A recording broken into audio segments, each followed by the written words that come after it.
Hello everyone, welcome back to my channel. आज हम लोग बात करने वाले हैं अपने सिलेबस में हमने कितना क्या कवर कर लिया है और आगे हम लोग क्या चीज़ें पढ़ने वाले हैं। एक हम लोग प्रीव्यू ले लेते हैं और हम एक असेस कर लेते हैं बीच में कि हमारा जो फ्लो है वो सही जा रहा है या नहीं और हमने क्या क्या कवर कर लिया है। क्योंकि कई स्टूडेंट्स बार बार पूछ रहे हैं कि मैम ये पढ़ाया है या नहीं, वो कवर किया है या नहीं।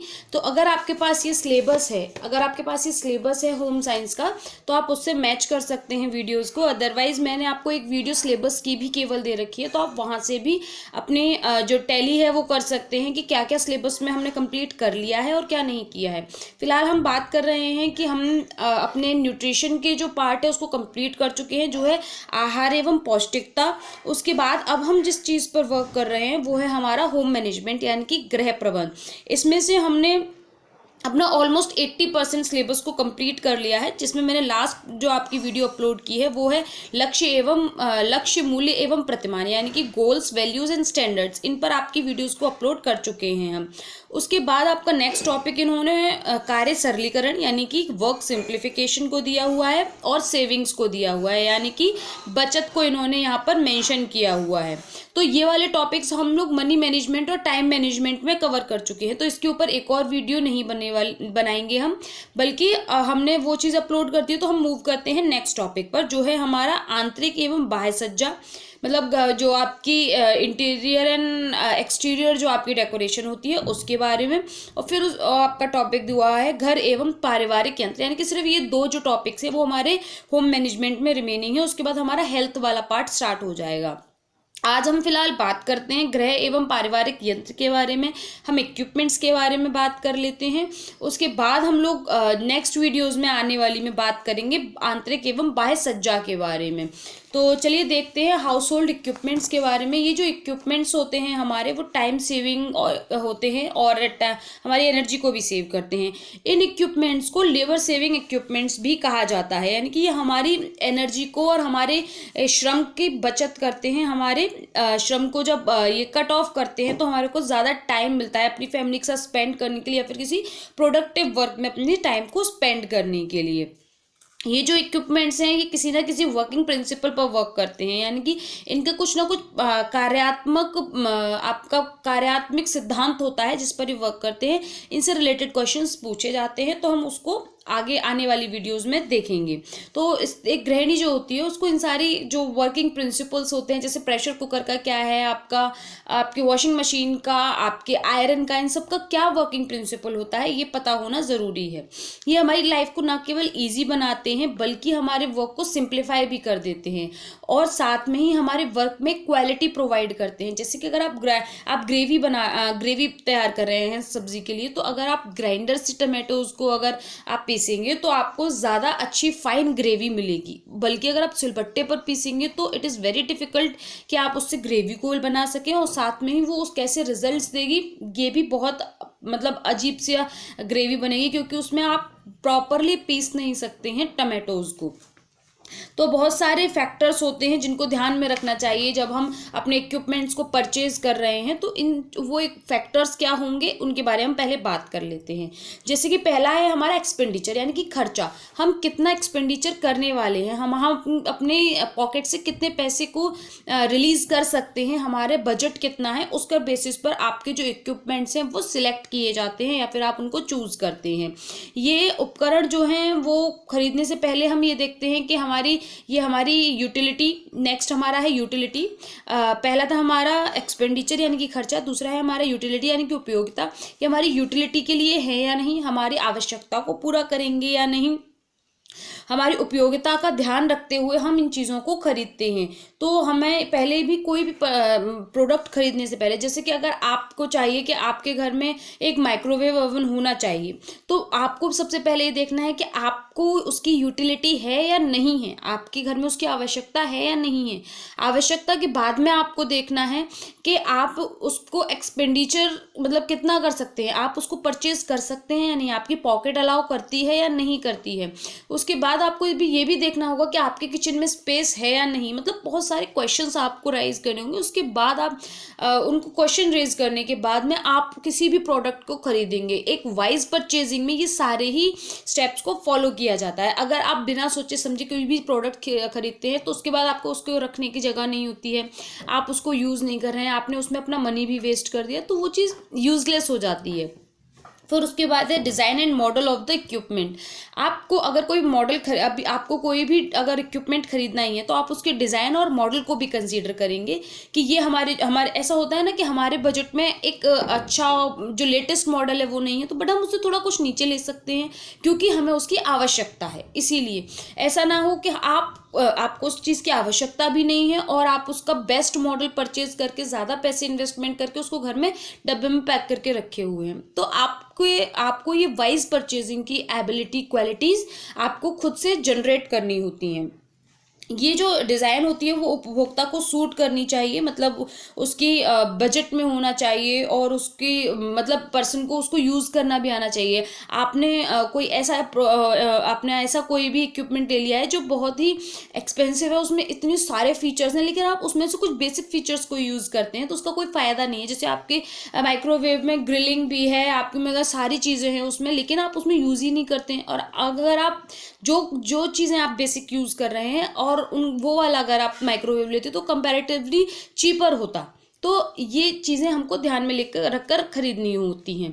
फिर उसके बाद है quality of material of the equipment. आपकी जो क्वालिटी है मटेरियल की वो क्या है। हो सकता है कि आप जिस ब्रांड से अभी ले रहे हैं उसकी क्वालिटी उतनी अच्छी ना हो, बल्कि उसी रेट में आप किसी और ब्रांड का भी परचेज कर सकते हैं।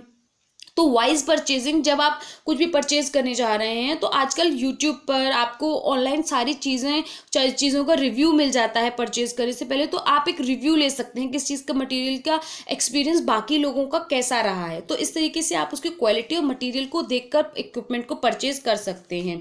जैसे कि ISI का मार्क है या नहीं, ISI का क्या फुल फॉर्म है, आप मुझे कॉमेंट सेक्शन में बताएंगे और मैं इसका आंसर आपको डिस्क्रिप्शन बॉक्स में दे दूंगी। बिना चीटिंग किए हुए आप अपना आंसर पहले लिखेंगे, उसके बाद आप डिस्क्रिप्शन बॉक्स में इसका आंसर चेक करेंगे। तो उस पर ISI का मार्क है या नहीं, जो जितनी भी सुरक्षात्मक बिंदु होते हैं जो गवर्नमेंट के थ्रू रन किए गए हैं वो फॉलो हो रहे हैं या नहीं इक्विपमेंट में, ये देखना बहुत ज़रूरी है। इसमें ये भी देखा जाए कि मतलब उस जो धातु की क्वालिटी है, जैसे कि आपसे कह दिया जाता है कि ये पूरा का पूरा आपका मेटल आपका तांबे का है या फिर कांसे का है, तो आपको पहले चेक करना होगा कि है अभी नहीं या फिर इस पर सिर्फ एक लेयर चढ़ी हुई है। ये भी आपको चेक करना होगा जब आप क्वालिटी और उसकी मटेरियल की बात कर रहे हैं। तो जैसे कि आपका जो कुकर है उसका जो हत्ता है, पीछे का हैंडल होता है पकड़ने का, वो आपका बैकेलाइट का होना चाहिए। इससे क्या होता है कि आपको वो हीट रेजिस्टेंस होता है, मतलब वो गर्म नहीं होगा। जब आप कुकर को खोलेंगे तो आपका हाथ जलेगा नहीं, क्योंकि कुकर जो है वो बहुत हाई टेम्परेचर पर वर्क करता है। तो अगर आप उसको ऐसे टच करेंगे तो आपका हाथ जल सकता है, तो आपको एक एक्सीडेंट हो सकता है। इसीलिए उसको वो बैकेलाइट का होना चाहिए। सारी चीज़ें जो मटेरियल्स हैं इनका हमें विशेष ध्यान रखना है। नेक्स्ट हमारा पॉइंट है, 5th पॉइंट, जो है कि ऑपरेशन एंड वर्किंग प्रिंसिपल। आप जो उपकरण है उसको सरलता से उपयोग कर सकें, उसको सरलता से यूज़ में ला सकें, उसकी बेसिक जो उसकी काम करने के प्रिंसिपल हैं उनके बारे में नॉलेज होना ज़रूरी है। जो नवीनी तकनीक पर वो बेस्ड है या नहीं, ऐसा तो नहीं कि आप पैसे वेस्ट कर रहे हैं और वो लेटेस्ट टेक्नोलॉजी पर भी बेस्ड ना हो। आपको मतलब आपने पैसा भी इन्वेस्ट कर दिया और आपको बेस्ट चीज़ भी नहीं मिली, ऐसा नहीं होना चाहिए। फिर उसके बाद है सर्विस फैसिलिटीज़, मतलब आपको गारंटी वारंटी ये सारी service facilities, door step facility है या आपको सर्विस सेंटर ले जाना पड़ेगा, इन सारी चीज़ों का भी आप पता पहले लेंगे इक्विपमेंट परचेज करने से पहले। फिर उसके बाद है कि मेंटेनेंस, इसका मेंटेनेंस कितना है, क्योंकि कोई भी चीज़ हम परचेज तो कर लेते हैं कि हम EMI पर ले लेंगे या फिर हम पैसे चलिए जमा कर लेते हैं, हम वो तब ले लेंगे, लेकिन इसका मेंटेनेंस बाद का क्या रहेगा। हम जितनी अच्छी चीज़ लेते हैं उसका मेंटेनेंस भी उतना टफ होता है। तो मेंटेनेंस को भी हमें ध्यान में रखना है कि घरेलू जो उपकरण हैं उनका रखरखाव कर सकते हैं या नहीं, उनकी जो आवश्यकता हमारे जीवन में है उसको प्रॉपर बाद में मेंटेन हम रख पाएंगे या नहीं। फिर उसके बाद है गारंटी एंड वारंटी। हमें कोई भी इक्विपमेंट परचेज करने से पहले उसकी गारंटी और वारंटी को भी चेक करना है, क्योंकि जो मैन्युफैक्चर होता है वो बहुत आसानी से कह देते हैं मैम इसकी गारंटी वारंटी दोनों है, कहाँ है। गारंटी और वारंटी में बेसिकली डिफरेंस होता है। जो हमारी गारंटी होती है वो मतलब स्पेसिफिक नहीं होती है, लोग जस्ट आपको बोल देते हैं कि हाँ मैम इसकी गारंटी है, वो रिटन में जनरली नहीं होती है। बहुत ही कम मतलब आपको देखने को मिलेगा कि गारंटी जो है वो रिटन में आपको मिले, लेकिन वारंटी जो होती है वो स्पेसिफिक होती है, वो ट्रू होती है और वो रिटन में होती है, जो आपको प्रोवाइड की जाती है in the form of any coupon, in the form of any form, किसी भी तरीके से आपको वारंटी मिलती है। गारंटी क्या होती है कि एक दुकानदार ने बोल दिया कि मैं इसकी गारंटी है, आप इसे बाद में जमा दे जाइएगा या ये कर जाइएगा, तो वो सिर्फ एक आपके ओरल आपकी मतलब प्रॉमिस टाइप की होती है गारंटी, और वारंटी आपकी रिटन होती है। तो इस चीज़ में आपको डिफरेंस याद रखना है। तो इस तरीके से हमारे जो कुछ फैक्टर्स थे हमें इक्विपमेंट परचेज करने से पहले वो याद रखनी चाहिए। फिर उसके बाद आता है हमारा ऑपरेशनल प्रोसीजर, यानी कि आप अगर इक्विपमेंट के साथ डील कर रहे हैं या फिर उनको परचेज कर रहे हैं तो उस वक्त आपको किन किन चीज़ों को ध्यान में रखना है। कुछ इंस्ट्रूमेंट्स जो होते हैं उनके लिए आपको मैनुअल्स प्रोवाइडेड होते हैं, तो आपको कोई भी इक्विपमेंट यूज़ करने से पहले उसका मैनुअल पढ़ना है। मैनुअल अगर आपको नहीं पढ़ना है, आपको उसमें बोरिंग लगता है, तो आप उसके किसी एक्सपर्ट को, सर्विस मैन को बुलाएंगे, वो आपको समझा कर जाएगा कि मैम वॉशिंग मशीन कैसे यूज़ करनी है, मैम आपको ओवन कैसे यूज़ करना है, मैम आपको रेफ्रिजरेटर कैसे यूज़ करना है, क्योंकि हर चीज़ की टेक्नोलॉजी अलग होती है, लेटेस्ट टेक्नोलॉजी अपडेट होकर आती है। अगर आप उसके सारे फीचर्स को यूज़ नहीं कर पाएंगे तो आपका मनी वेस्ट हो जाएगा। फिर उसके बाद हमें हमेशा ये याद रखना है कि जैसे कि अगर हम घर में कोई भी प्लग यूज़ कर रहे हैं प्लग इन करने के लिए, तो हमेशा उसमें 3 पिन वाला प्लग लिया जाए, ना कि 2 पिन वाला। जो हम प्लग इंसर्ट करते हैं वो 3 पिन होना चाहिए, क्योंकि उसमें एक तो प्लस होता है, एक माइनस होता है और एक न्यूट्रल का होता है वायर। तो हमें हमेशा, क्योंकि अगर करंट जनरेट होता है उसमें, अगर इलेक्ट्रिसिटी जनरेट होती है, करंट आता है वायर में, तो उससे बचाने के लिए जो आपका थर्ड जो माइनस वाला आपका प्लग होता है, उसका जो माइनस वाला आपका पिन होता है, वो आपको उस करंट से, उस अर्थिंग से बचाता है और शॉर्ट सर्किट होने से भी बचाता है। इससे शॉर्ट सर्किट का खतरा कम रहता है। तो इस तरीके से हम छोटी छोटी चीज़ों को लेकर, हम नॉलेज को लेकर और छोटी छोटी चीज़ों को लेकर अपनी लाइफ को थोड़ा ईजी बना सकते हैं। अब आप कहेंगे कि मैं यहाँ पर ये 3 पिन वाला प्लग का एग्जाम्पल आपको क्यों दे रही हूँ, क्योंकि आपसे पूछा जा सकता है कि अगर आप 2 पिन प्लग की जगह पर 3 पिन प्लग परचेज करते हैं तो उसमें क्या फ़ायदा होता है, या फिर वो हमें क्यों करना चाहिए। तो आपको पता चल गया कि थर्ड जो होती है हमारी, वो न्यूट्रल की होती है, और न्यूट्रल होने से शॉर्ट सर्किट जो है वो होने से बच जाता है और हमें करंट नहीं लगता है। तो उसके बाद हमारा थर्ड पॉइंट है, बिजली के उपकरण को गीले हाथ से नहीं प्रयोग करना चाहिए, हमेशा लकड़ी के तख्ते पर रखना चाहिए। और क्योंकि लकड़ी जो है वो ऊष्मा का कुचालक होती है, और साथ में ही उपकरण से होने वाला जो वाइब्रेशन है उसको भी एब्जॉर्ब कर लेती है। तो आपको इसमें से आप क्वेश्चन पूछा जा सकता है कि अगर आप कोई बिजली का उपकरण प्रयोग कर रहे हैं तो आप उसको किसके ऊपर रखेंगे, लकड़ी के तख्ते पर, या फिर लोहे के तख्ते पर, या फिर प्लास्टिक के तख्ते पर। मतलब आपको सेवरल ऑप्शंस मिल जाएंगे, या फिर आपको मिल जाएगा अगर आप रखते हैं तो आपको क्यों रखना चाहिए, क्योंकि वो ऊष्मा के कुचालक होते हैं और आपको करंट लगने से, उसके जो वाइब्रेशन है उसको एब्जॉर्ब भी कर लेते हैं, आपको करंट लगने से भी बचाते हैं। तो इस तरीके के छोटे छोटे जो क्वेश्चंस हैं वो इन्हीं तरीके के एग्जांपल्स में से आपसे पूछे जाते हैं, इसीलिए मैं यहाँ पर आपसे ये डिस्कस कर रही हूँ। फिर है, कभी भी पानी में भिगोकर नहीं रखनी चाहिए, नहीं चाहिए, गीले कपड़े से पोंछा जा सकता है। मतलब आपके जो इक्विपमेंट्स होते हैं, इलेक्ट्रॉनिक्स होते हैं, उनको कभी भी गीले करके नहीं वॉश करना चाहिए, क्लीन करना चाहिए, बल्कि आप थोड़े से जो वेट क्लॉथ होता है, जो हल्का सा गीला होता है, आप उसे निचोड़ लीजिए, उसके बाद उससे पोंछ सकते हो, और उसके बाद ड्राई कपड़े से भी उसको पोंछ कर आप क्लीन कर सकते हो। फिर उसके बाद है जो इलेक्ट्रिक वायर या फिर जो पाइप है, उसको कनेक्शन को टाइम टू टाइम हमें चेक करना चाहिए। आपके जो वायर्स होते हैं उसमें कहीं वो चटक तो नहीं गया है, उसमें से कहीं वायर तो नहीं निकल रहा है, क्योंकि अगर वो चटकेगा, उसमें से वायर बाहर आएगा तो आपको करंट लग सकता है। आपके घर में बच्चे हैं, अगर वो टच करेंगे तो उससे उनको करंट लग सकता है। बिजली के तार में जो जॉइंट है उसको अवॉइड करना चाहिए। हम क्या करते हैं कि हमारा इतना बड़ा तार था, हमने इतना बड़ा और ला के हमारी लेंथ की रिक्वायरमेंट पूरी हो गई, हमने उसमें जोड़ दिया और टेपिंग कर दी। हमें वो नहीं करना चाहिए, उससे आपको शॉर्ट सर्किट हो सकता है, आपको करंट लग सकता है। तो हमें वो सारी जो बैड मैल प्रैक्टिसेस है वो नहीं करनी चाहिए, बल्कि एक जैसा तार एक बार में यूज करना चाहिए। उपकरण का एक ही स्थान होना चाहिए, मतलब आप बार बार उसको हिलाए डुलाए नहीं। आपका ग्राइंडर एक जगह पर स्पेसिफिक होना चाहिए, वो फिक्स होना चाहिए। आपके जो किचन में आपका माइक्रोवेव है वो आपकी फिक्स स्पेस पर होना चाहिए, आपका जूसर फिक्स स्पेस पर होना चाहिए। अगर आपके किचन में स्पेस नहीं है तो आप उनको ऐसे स्टोरेज प्लेस पर रखें जहाँ अगर आपको कम आवश्यकता पड़ती है उनकी, तो बाद में जब ज़रूरत पड़े तो आप निकाल सकें। पर स्थान सुरक्षित होना चाहिए, सूखा होना चाहिए, शॉर्ट सर्किट ना हो, 3 पिन प्लग का यूज़ हो, और वहाँ पर नीचे आप लकड़ी का कोई तख्ता बिछा लें जहाँ पर भी आप अपने इलेक्ट्रॉनिक सामान को रख रहे हैं। और जो आपका जो किचन है उसमें प्रॉपर वेंटिलेशन होना चाहिए। आपके फ्रिज है, ओवन है, उनसे बहुत सारी ऐसी जो हार्मफुल गैसेस हैं वो बाहर निकलती हैं, जो कि आपके घर के एनवायरनमेंट को, आपकी जो एयर को है वो पॉल्यूट कर देती हैं। तो जो आपकी किचन है, घर है, उसमें प्रॉपर वेंटिलेशन होना चाहिए, सो दैट ये जो गैसेस हैं वो बाहर निकल जाएं और आपके घर में वो गंदी हार्मफुल गैसेस ना रहें।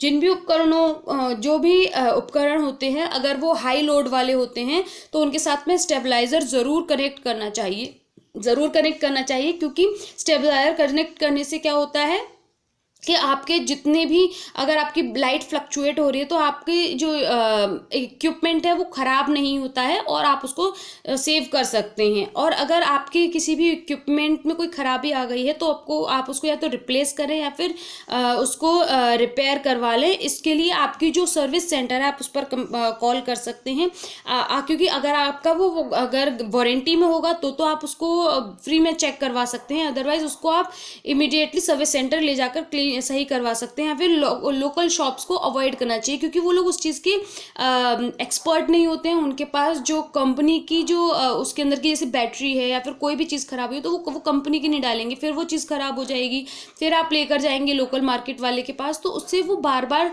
आप सही करवा के फिर आपको क्या होगा एंड में कि अब हम न्यू लेंगे। तो इससे अच्छा है कि अगर आप उसके ओरिजिनल सर्विस सेंटर पर जाएंगे तब आप उसको अच्छे से रिपेयर करवाएंगे और एक बार में थोड़ा ज़्यादा पैसे देकर उसको आप आगे के लिए उसको मतलब लॉन्ग रन के लिए सही करवा सकते हैं।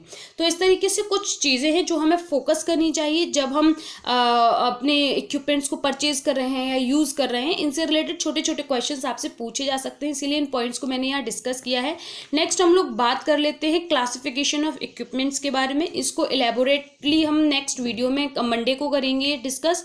आज हम लोग बेसिकली देख लेते हैं कि जो हमारे इक्विपमेंट्स होते हैं उनको 2 पार्ट्स में डिवाइड किया गया है। एक तो इलेक्ट्रिकल होते हैं और दूसरे नॉन इलेक्ट्रिकल होते हैं। इलेक्ट्रिकल मीन जिनमें मोटर लगी होती है, जो मोटर से ड्रिवन होते हैं, यानी कि जो कि मोटर के द्वारा चलित होते हैं। और नॉन इलेक्ट्रिकल होते हैं जो हैंड ड्रिवन होते हैं, जो आप अपने हाथ के द्वारा जिन इक्विपमेंट्स को यूज़ कर सकते हैं, जैसे कि चॉपर है, स्ट्रिंग वाला जो चॉपर होता है, या फिर आपका जो हाथ से जो नॉर्मल चॉपर होता है, ये सारे जो है आपके वो नॉन इलेक्ट्रिकल होते हैं। जैसे कि गैस है, ये भी आपका एक है तो इक्विपमेंट, लेकिन उसमें आपको किसी भी मोटर की ज़रूरत नहीं है, आपको जस्ट हाथ से मैनुअली ऑन करना है और उसको यूज़ करना है। सिलाई मशीन है, गैस, आपका गैस का, और जो ये सारी जो चीज़ें होती हैं ये आपकी नॉन इलेक्ट्रिकल होती हैं। और इलेक्ट्रिकल में आपकी वॉशिंग मशीन है, ओवन है, आपका ग्राइंडर, मिक्सर ग्राइंडर है, आपका जूसर है, ये सारी चीज़ें आ जाती हैं। तो चलिए नेक्स्ट वीडियो में इसको हम बहुत अच्छे से डिटेल में पढ़ेंगे, इनके प्रिंसिपल्स के बारे में भी देखेंगे। अगर आपको ये वीडियो अच्छी लगी हो, समझ आई हो, तो वीडियो को लाइक करें, शेयर करें और कॉमेंट करें। कोई भी क्वेश्चन है तो आप मुझसे पूछ सकते हैं। बाकी रही बात प्लेलिस्ट में वीडियोस देने की, तो मैं वो भी कोशिश करूँगी, क्योंकि मेरे पास थोड़ा कम टाइम होता है जिसके कारण मैं बहुत शॉर्ट हैंडेड वर्क कर पाती हूँ। अभी जो मैं वीडियोस अपलोड कर रही हूँ फॉर श्योर मैं उनको डाल रही हूँ, उनको एंटर कर रही हूँ मैं अपनी प्लेलिस्ट में, बट जो पुरानी वीडियोस हैं उनको किसी दिन मैं अच्छे से टाइम निकाल कर तब दे दूँगी आपको सारी प्लेलिस्ट में। फिलहाल आप सारी ही वीडियोज़ को स्टार्टिंग से लेकर एंड तक देखें, क्योंकि कुछ वीडियोस जो हैं वो आपके सिलेबस से रिलेटेड हैं, लेकिन उनको एज अ टीजीटी पीजीटी नहीं मैंने अपलोड किया है, उनको मैंने इन द जर्नल वे उनको अपलोड कर दिया था। लेकिन अगर ज़रूरत होगी तो आगे भी उनसे रिलेटेड कुछ अच्छी वीडियोस, कुछ ट्रिक्स भी मैं आपको अपलोड कर दूंगी। फिलहाल आप सारी ही वीडियोस को शुरुआत से अंत तक देखें, और सारी ही वीडियोस चैप्टर वाइज अपलोड की गई हैं, तो आपको ऐसा सच प्रॉब्लम नहीं होगी, आपको चैप्टर वाइज वीडियोस मिल जाएंगी। फिर भी कोई क्वेरी हो, क्वेश्चन हो तो आप मुझसे पूछ सकते हैं। आप कमेंट सेक्शन में भी पूछ सकते हैं, आप इंस्टाग्राम हैंडल पर भी पूछ सकते हैं। इंस्टाग्राम की जो लिंक है वो मैं आपको डिस्क्रिप्शन बॉक्स में दे दूंगी, और ISI का फुल फॉर्म आप मुझे कमेंट सेक्शन में बताएंगे। Thank you for watching my video and have a good day. Bye bye.